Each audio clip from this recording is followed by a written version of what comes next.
Welcome back to smart money corner. Stock markets అంటేనే ఎక్కువగా వోలటైల్గా ఉండే environment. During Harshad Mehta time కానీ, కేతన్ పరేఖ్ టైం కానీ, గ్లోబల్ ఫైనాన్షియల్ క్రైసిస్ టైంలో కూడా స్టాక్ మార్కెట్లు ఎక్కువగా నష్టపోయాయి. అండ్ అదే స్థాయిలో మళ్ళీ స్టాక్ మార్కెట్స్ అయితే పుంజుకున్నాయి. అండ్ ఇకపోతే మ్యూచువల్ ఫండ్ ఇన్వెస్ట్మెంట్ అనేది లైక్ స్టాక్ మార్కెట్లో డైరెక్ట్గా ఇన్వెస్ట్ చేస్తే రిస్క్ ఎక్కువగా ఉంటుంది కాబట్టి ఎస్ఐపి అనేది ఒక కన్వీనియంట్, అఫోర్డబుల్, చాలా తక్కువ రిస్క్తో పోల్చుకున్న ఇన్వెస్ట్మెంట్ మెథడ్ స్టాక్ మార్కెట్తో పోల్చితే. సో ఇకపోతే సిస్టమాటిక్ ఇన్వెస్ట్మెంట్ ప్లాన్ అనేది కాన్స్టెంట్గా వెల్త్ అప్రిషియేట్ చేయడంలో కొద్దిగా లెస్ రిస్క్ అని చెప్పొచ్చు అండ్ లాంగర్ టర్మ్ డ్యూరేషన్లో. సో ఎస్ఐపి ఎప్పుడు కూడా ఒక పర్టిక్యులర్ ఆబ్జెక్టివ్ ఉంటుంది కదా. సో ఎప్పుడు కూడా ఇన్వెస్ట్ చేసిన అమౌంట్ యొక్క రిటర్న్స్ అనేవి ఒక పర్టికులర్ ఆబ్జెక్టివ్కి అయితే హెల్ప్ చేస్తాయి. లైక్ ఎడ్యుకేషన్ పర్పస్ కానీ, మ్యారేజ్ పర్పస్ అయినా కానివ్వండి, రిటైర్మెంట్ పర్పస్ కానివ్వండి, లేదంటే హౌసింగ్ పర్పస్కి కానివ్వండి, ఏదో ఒక ఆబ్జెక్టివ్ తోటైతే ఎవరైనా ఇన్వెస్ట్మెంట్ అయితే చేస్తారు. సో ఎస్ఐపి కూడా అలాంటి ఆబ్జెక్టివ్స్ని ఫుల్ఫిల్ చేయడానికి హెల్ప్ అవుతుంది. అండ్ ఎస్ఐపీలు జనరల్గానే 1 year ఆబ్జెక్టివ్ ఉంటుంది. కొందరు 5 yearsకి ఇన్వెస్ట్ చేస్తారు, 10 yearsకి ఇన్వెస్ట్ చేస్తారు, లేదు 20 yearsకి ఇన్వెస్ట్ చేస్తారు, లేదంటే రిటైర్మెంట్ అయ్యేదాకా కూడా ఇన్వెస్ట్ చేసుకుంటూ వెళ్తారు. సో ఎస్ఐపి యొక్క ట్రెండ్స్ చూస్తే కనుక ఇప్పటివరకు మ్యాక్సిమం 1 year రిటర్న్ ఎస్ఐపిలో వచ్చింది 110%. అండ్ మ్యాక్సిమం 1 year లాస్ అనేది ఎస్ఐపిలో 50%. అంటే మార్కెట్స్ వరెస్ట్ కండిషన్లో, అది కోవిడ్ టైంలో అయి ఉంటుంది, గ్లోబల్ ఫైనాన్షియల్ క్రైసిస్ టైంలో అయి ఉంటుంది. మ్యూచువల్ ఫండ్స్ ఎక్కువగా నష్టపోయింది, 50% అయితే ఎక్కువగా లాభపడింది, నియర్లీ 108 to 110%. అంటే మిగతా పోర్ట్ఫోలియోలతో కంపేర్ చేస్తూ ఉంటే కనుక మ్యూచువల్ ఫండ్ యొక్క ఎస్ఐపి పోర్ట్ఫోలియో అనేది తక్కువ లాస్ అయింది, అట్ ద సేమ్ టైం ఎక్కువ రిటర్న్స్ కూడా ఇచ్చింది. మార్కెట్ పర్ఫార్మెన్స్ ఎక్కువగా ఉన్నప్పుడు మంచి రిటర్న్స్ వచ్చాయి. మార్కెట్ వొలటైల్గా ఉన్న, మార్కెట్స్ వరెస్ట్ కండిషన్లో ఉంటే తక్కువ నష్టభయంతో లైక్ ఎస్ఐపిస్ అయితే క్లోజ్ అయ్యాయి.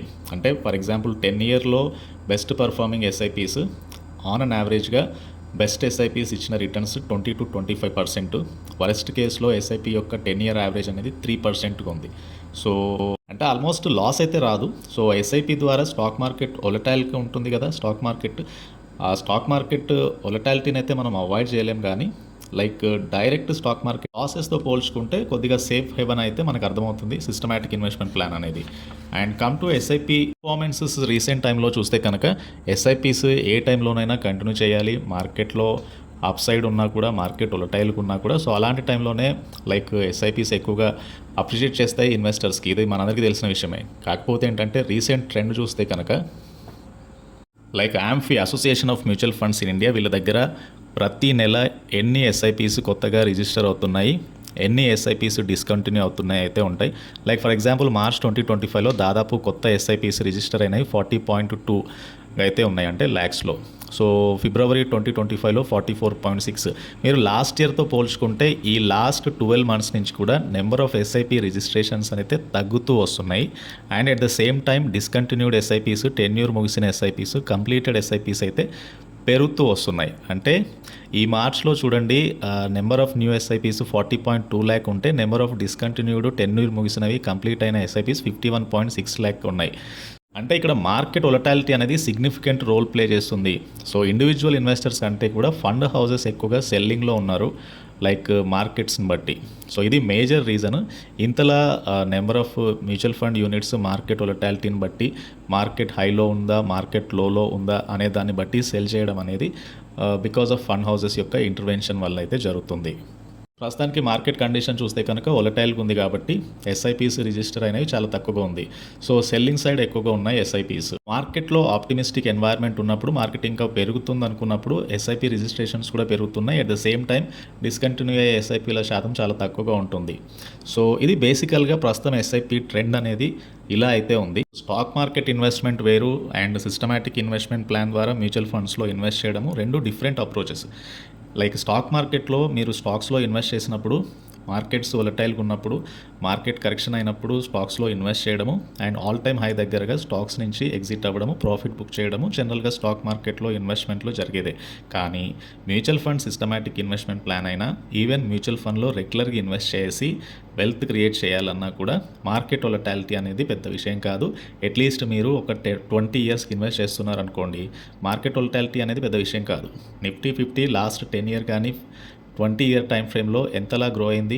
సో మార్కెట్ ఫ్లక్చుయేషన్ టైంలో even though number of mutual fund units NAV తగ్గినా కూడా మళ్ళీ వెంటనే పుంజుకుంది మార్కెట్ పెరిగినప్పుడు అండ్ ఎన్ఏవి కూడా పెరుగుతూ వస్తుంది. అంటే మీరు ఎస్ఐపి ద్వారా ఎక్కువ వెల్త్ క్రియేట్ చేయాలంటే తప్పకుండా చేయాల్సింది మార్కెట్ వోలటాలిటీ అనేది అడ్వాంటేజ్గా తీసుకోవడము అండ్ ఎస్ఐపిలో రెగ్యులర్గా ఇంటర్వెల్స్లో ఇన్వెస్ట్ చేయడము. లేదు, ఇక్కడ 2 మార్గాలు ఉన్నాయి. ఒకటి టాపప్ చేయడము, టాపప్ యాడ్ చేయడము, లేదంటే స్టెప్అప్ ఎస్ఐపి ఎవ్రీ ఇయర్ చేయడం. టాపప్ ఇన్వెస్ట్మెంట్ అంటే ఫర్ ఎగ్జాంపుల్ ఎవరైనా ఫ్యూ ఇయర్స్ బ్యాక్ మీరు కొన్ని యూనిట్స్ పర్చేస్ చేశారు ఏదైనా మ్యూచువల్ ఫండ్స్లో అనుకోండి. ఒక 5 years బిఫోర్ ఒక ఫండ్లో ఇన్వెస్ట్ చేశారు అండ్ ఆ ఫండ్ యొక్క రిటర్న్స్ ఎక్స్ట్రాడినరీ రిటర్న్స్ వచ్చాయి 5 years తర్వాత.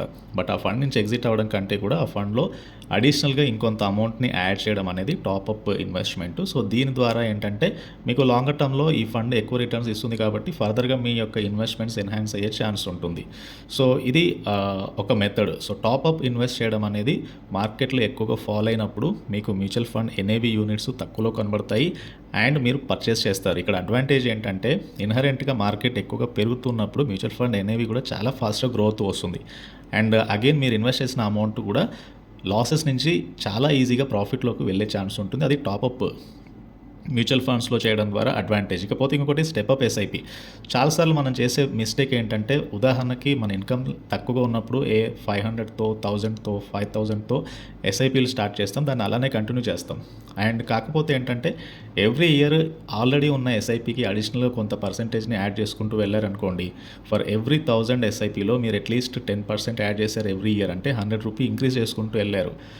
10% ఈజ్ 1 yearలో 100 అండ్ 10% నెక్స్ట్ ఇయర్ ఇంకా పెరుగుతూ ఉంటుంది కదా.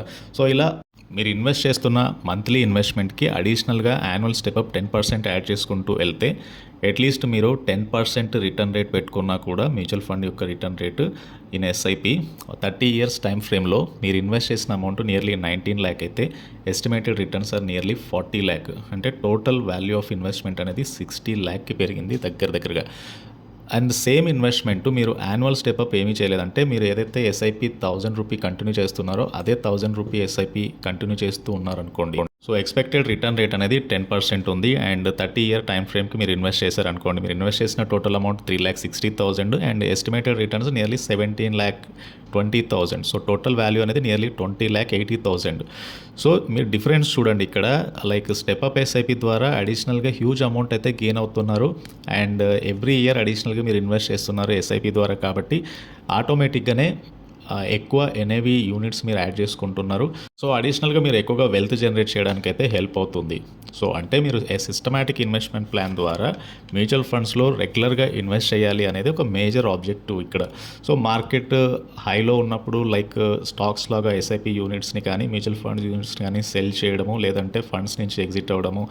సో ఇలా చేయడం వలన ఆఫ్కోర్స్ ప్రాఫిట్స్ అయితే వస్తాయి. కాకపోతే ఏంటంటే ఎస్ఐపిని కంటిన్యూస్గా మార్కెట్ కండిషన్లో వొలటైల్ ఉన్నా కూడా కంటిన్యూ చేస్తే కనుక అండ్ అడిషనల్గా మీరు ఏదైతే టాపప్ యూనిట్స్ని యాడ్ చేసుకున్నారనుకోండి మార్కెట్ ఎక్కువగా ఫాల్ అయినప్పుడు అక్కడ మీకు వెల్త్ అయితే ఎక్కువగా పెరుగుతూ ఉంటుంది రాదర్ దెన్ రెగ్యులర్గా మ్యూచువల్ ఫండ్ యూనిట్స్లో కూడా సెల్లింగ్ అండ్ ఎగ్జిట్ అవ్వడం వలన అడిషనల్గా కాస్ట్ ఇంకర్ అవుతుంది. సో ఇలా మీరు మ్యూచువల్ ఫండ్స్లో ఇన్వెస్ట్ చేసేటప్పుడు స్పెషల్లీ సిస్టమాటిక్ ఇన్వెస్ట్మెంట్ ప్లాన్ అనేది ఒక బేసిక్ ఆబ్జెక్టివ్ ద్వారా మీరు మంత్లీ ఇన్వెస్ట్మెంట్ అయితే ట్రై చేయాల్సి ఉంటుంది and at least for 10 to 20, 30 years time స్పాన్లో మీరు ఎస్ఐపి కంటిన్యూ చేయగలిగితే ఈవెన్ స్మాలర్ అమౌంట్స్ మీరు ఈక్విటీ మ్యూచువల్ ఫండ్స్లో ఇన్వెస్ట్ చేస్తే కనుక ఆ స్మాలర్ అమౌంట్సే మంచి వెల్త్ క్రియేట్ చేయడానికి హెల్ప్ అవుతాయి అండ్ చాలా సింపుల్ స్టెప్స్ తోటి ఎస్ఐపిలో ఇన్వెస్ట్ చేసి మంచి వెల్త్ క్రియేట్ చేయొచ్చు అండ్ స్టాక్ మార్కెట్స్ డెఫినెట్గా లాంగర్ టర్మ్లో గ్రోత్ పాత్లోనే ఉంటాయి కాబట్టి మీరు ఇన్వెస్ట్ చేసిన ప్రతి అమౌంట్ కూడా